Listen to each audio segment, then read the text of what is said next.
Hello po. So, mag-start na tayo maghimay ng ating malunggay. Uulamin natin ngayong gabi, malunggay, mga ka-Simba Life. Ako ay nanguha lamang po sa excuse me, garden. Nanguha lamang ako ng malunggay sa garden. Garden po. Garden po ng aking kapitbahay. Pero nagpaalam naman ako. Ito ang aking malunggay, mga simple life. So, lalagyan ko to ng galunggong na isda. Sasabawan ko. Ito lang ang ihalo ko.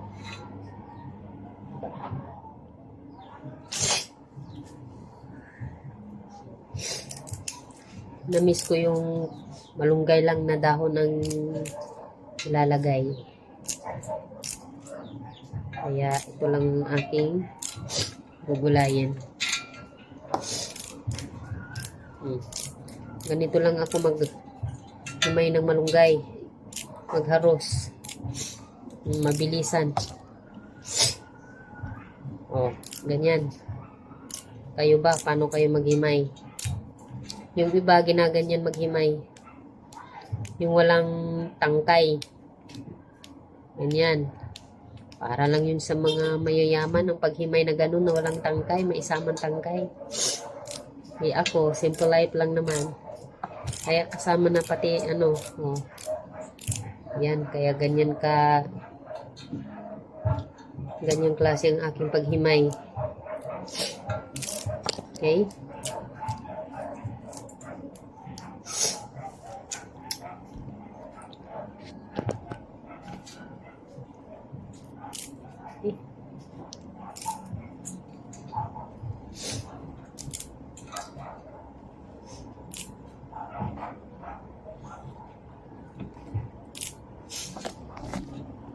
Oh, ayan naman kay Father.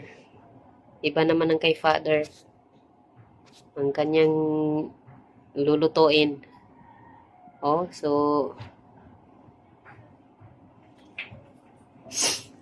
ang ginawa sa kanya ay puso ng saging. Puso ng saging yan.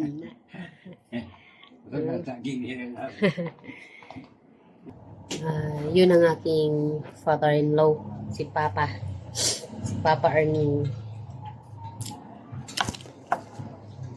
So, magluluto din siya ng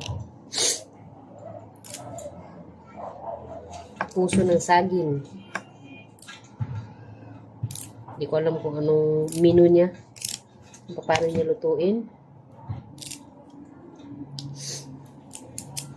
Papaksiwin daw niya yung puso. Papaksiw ng paumbong na suka.